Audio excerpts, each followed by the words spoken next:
விழுப்புரம் மாவட்டம் செஞ்சிக்கோட்டையின் வரலாற்றையும் தமிழர் பண்பாட்டையும் அறிந்து கொள்ள அயலக தமிழர் நலத்துறை சார்பில் வேர்களை தேடி திட்டத்தின் கீழ் வருகை புரிந்த அயலக தமிழர்களை மாவட்ட ஆட்சியர் பழனி வரவேற்றார். இந்த வேர்களை தேடி பயணத்தின் 13ஆம் நாளின் முதல் நிகழ்ச்சியாக ஆலம்பூண்டி பகுதியில் இயங்கி வரும் அரசு மேல்நிலைப் பள்ளியில் மரக்கன்றுகள் நடும் நிகழ்வில் அயலக தமிழர்கள் கலந்து கொண்டு 100 மரக்கன்றுகளை நட்டனர். பின்னர் செஞ்சிக்கோட்டையினை சுற்றி பார்த்து தமிழர்களின் வீரம், கட்டிடக்கலை, தமிழர்களின் பாரம்பரியம், போர் வீரம் உள்ளிட்டவற்றை அறிந்து கொண்டனர். இதனைத் தொடர்ந்து தனியார் கல்லூரியில் நடைபெற்ற தமிழர்களின் பாரம்பரியம் மற்றும் பண்பாட்டு கலை திருவிழாவினை சிறுபான்மையினர் நலன் மற்றும் வெளிநாடு வாழ் தமிழர்கள் நலத்துறை அமைச்சர் செஞ்சி மஸ்தான் தொடங்கி வைத்து சிறப்புரையாற்றினார்.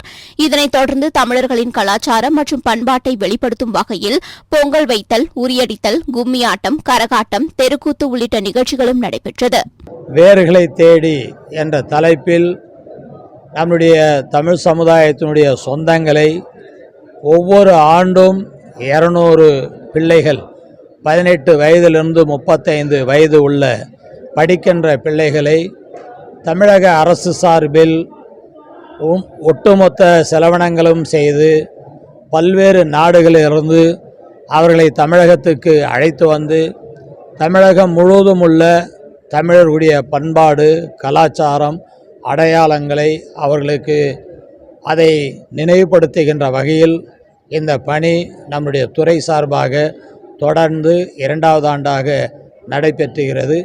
மாண்புமிகு முதலமைச்சர் அவர்கள் 1ஆம் தேதி சென்னையில் தலைமை செயலகத்தில் 100 பிள்ளைகளோடு புகைப்படம் எடுத்துக்கொண்டு வாழ்த்தி அந்த பயணத்தை துவக்கி வைத்தார்கள்.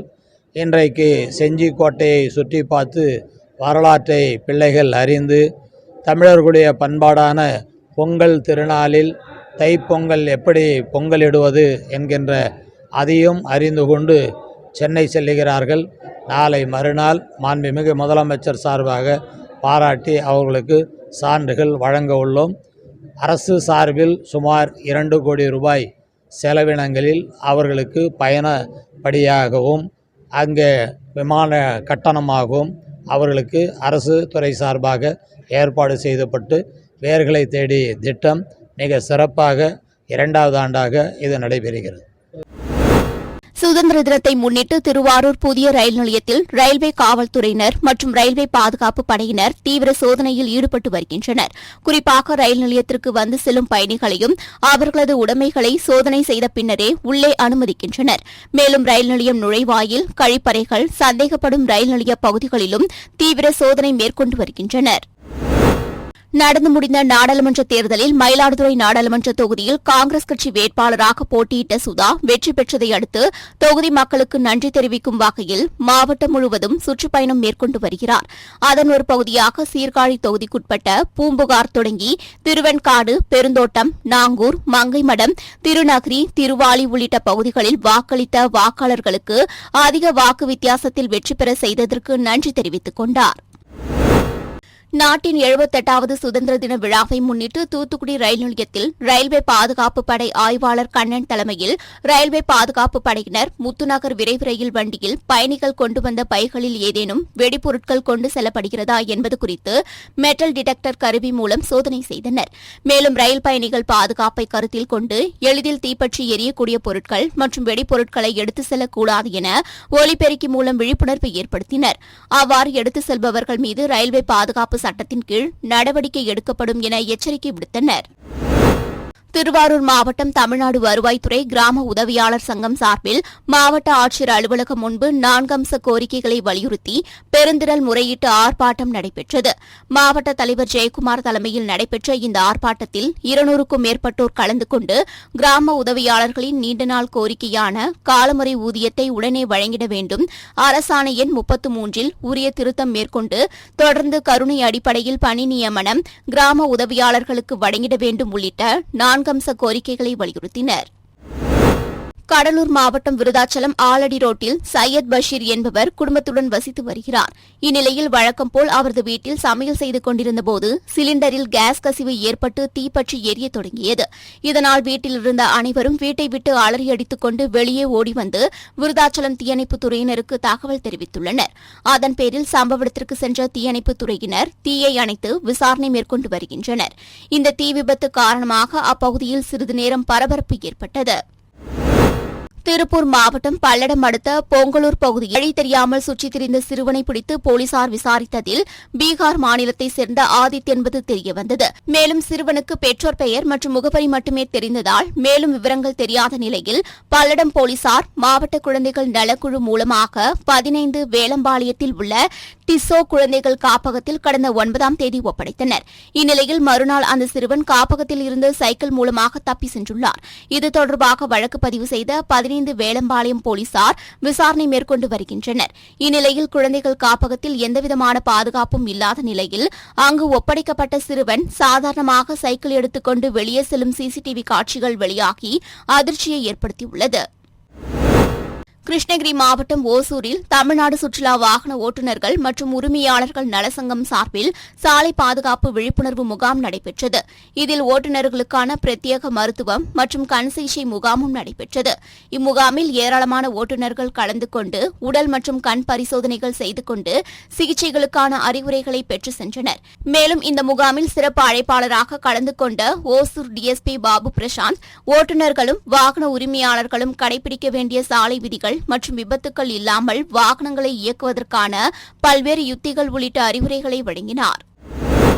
செங்கல்பட்டு மாவட்டம் சிங்கப்பெருமாள் கோவில் அருகே திருச்சி சென்னை தேசிய நெடுஞ்சாலையில் சமையல் எரிவாயு சிலிண்டர் ஏற்றி வந்த வேன் பாரம் தாங்காமல் டயர் வெடித்து விபத்துக்குள்ளானது. இந்த விபத்தில் வேனில் கொண்டு செல்லப்பட்ட சிலிண்டர்கள் அனைத்தும் சாலையில் சிதறி சென்றது. இதுகுறித்து தகவல் அறிந்து வந்த தாம்பரம் மாநகர போக்குவரத்து புலனாய்வு பிரிவு போலீசார் சிலிண்டர்களை பொதுமக்கள் உதவியுடன் சாலையிலிருந்து அகற்றினர். பின்னர் காயமடைந்த ஓட்டுநரை மீட்டு சிகிச்சைக்காக மருத்துவமனைக்கு அனுப்பி வைத்தனர். இதனிடையே இந்த விபத்தின் காரணமாக திருச்சி சென்னை தேசிய நெடுஞ்சாலையில் சுமார் 1 மணி நேரத்திற்கும் மேலாக கடுமையான போக்குவரத்து நெரிசல் ஏற்பட்டது. இதனால் வாகன ஓட்டிகள் மற்றும் பொதுமக்கள் கடும் அவதிக்குள்ளாகினர். மயிலாடுதுறை மாவட்டத்தில் அரசு மற்றும் அரசு உதவி பெறும் பள்ளிகளில் பயிலும் மாணவர்களின் கற்றல் திறனை கண்டறிய அவர்களுக்கு தேர்வு நடத்தி ஆய்வு செய்ய மாவட்ட ஆட்சியர் மகாபாரதி அண்மையில் உத்தரவு பிறப்பித்தார். இதையடுத்து மாவட்டத்தில் உள்ள 136 அரசு மற்றும் அரசு உதவி பெறும் பள்ளிகளில் 5ஆம் வகுப்பு பயிலும் மாணவர்களுக்கு கற்றல் திறனை கண்டறியும் தேர்வு நடத்தப்பட்டது. இந்நிலையில் மயிலாடுதுறை தர்மபுரம் ஆதீனத்திற்கு சொந்தமான ஸ்ரீ குருஞான சம்பந்தர் அரசு உதவி பெறும் தொடக்கப்பள்ளியில் ஒரு வகுப்பில் உள்ள 50 மாணவர்கள் தேர்வு எழுதியதை பள்ளி கல்வித்துறை சிறப்பு ஆசிரியர் கோகிலா மேற்பார்வையிட்டு ஆய்வு நடத்தினார். மயிலாடுதுறை நகர்ப்பகுதியில் சில கடைகளில் புகையிலைப் பொருட்கள் விற்பனை செய்யப்பட்டு வருவதாக வந்த தகவலின் பேரில் நகராட்சி உணவு பாதுகாப்பு அலுவலர் சீனிவாசன் ஆய்வு செய்தார்.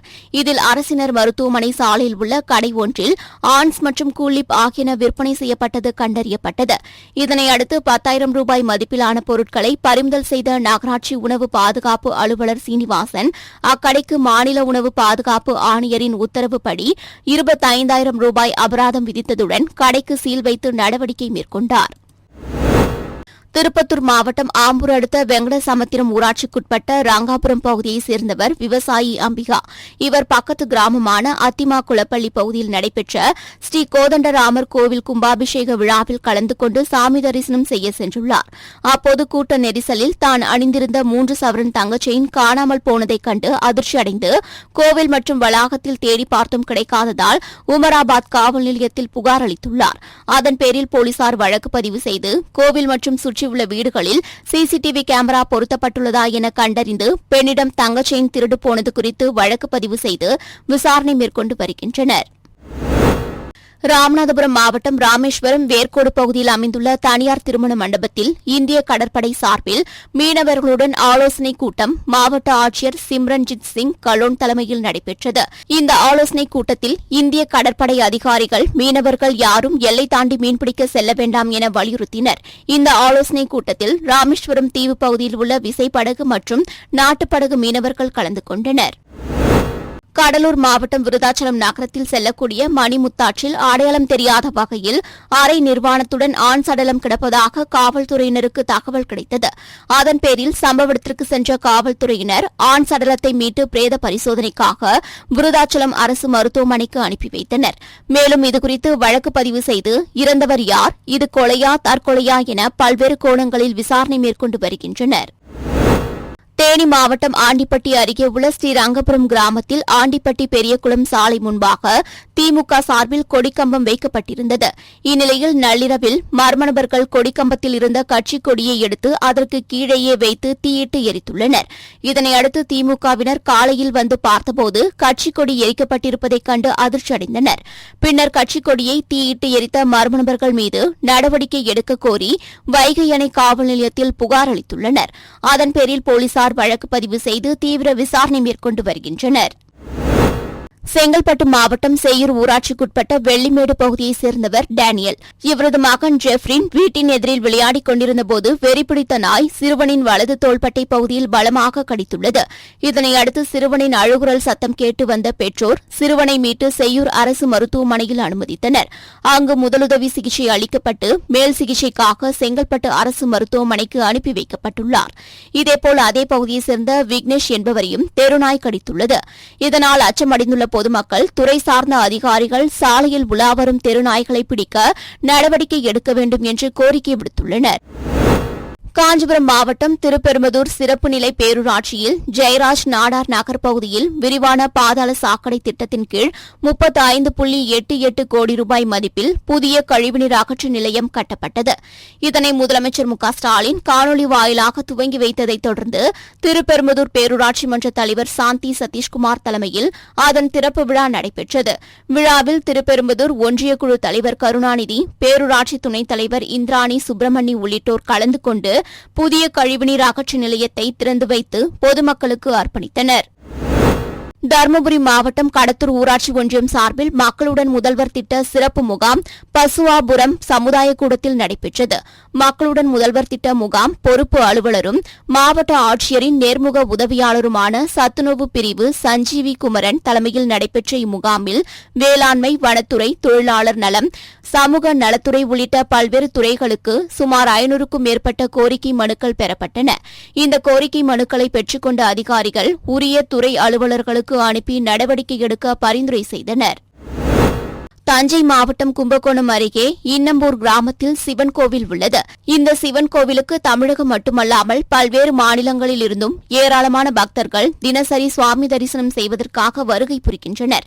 இந்நிலையில் கோவிலின் உள்பிரகாரத்தில் வடக்கு மூலையில் அமைந்துள்ள மகாலட்சுமி சன்னதிக்கு அருகில் அமைந்திருந்த 3/4 அடி உயரமுள்ள கல் லிங்கம் சிலையை மர்ம நபர்கள் திருடி சென்றுள்ளனர். இதுகுறித்து திருக்கோவில் அதிகாரிகள் மற்றும் அறநிலையத்துறை அதிகாரிகள் சுவாமிமலை காவல்துறையினரிடம் புகார் அளித்துள்ளனர். பிரசித்தி பெற்ற சிவன் கோவிலில் கல் சிலைகள் திருடப்பட்டுள்ள சம்பவம் அப்பகுதி மக்களிடையே அதிர்ச்சியை ஏற்படுத்தியுள்ளது. நாட்டின் 78வது சுதந்திர தினத்தை முன்னிட்டு திருச்சி ஜங்ஷன் ரயில் நிலையத்தில் 20க்கும் மேற்பட்ட தமிழக காவல்துறையினர் மற்றும் ரயில்வே பாதுகாப்பு படையினர் தீவிர சோதனையில் ஈடுபட்டு வருகின்றனர். இதில் மெட்டல் டிடெக்டர் உதவியுடன் ரயிலில் செல்வதற்காக வந்திருந்த பயணிகளின் உடைமைகள், பயணிகள் ஓய்வு அறைகள், பார்சல்கள் புக்கிங் செய்யப்படும் பகுதியில் வைக்கப்பட்டிருந்த பார்சல்கள், ரயில் பெட்டிகள் என அனைத்து பகுதிகளிலும் சோதனை மேற்கொண்டனர்.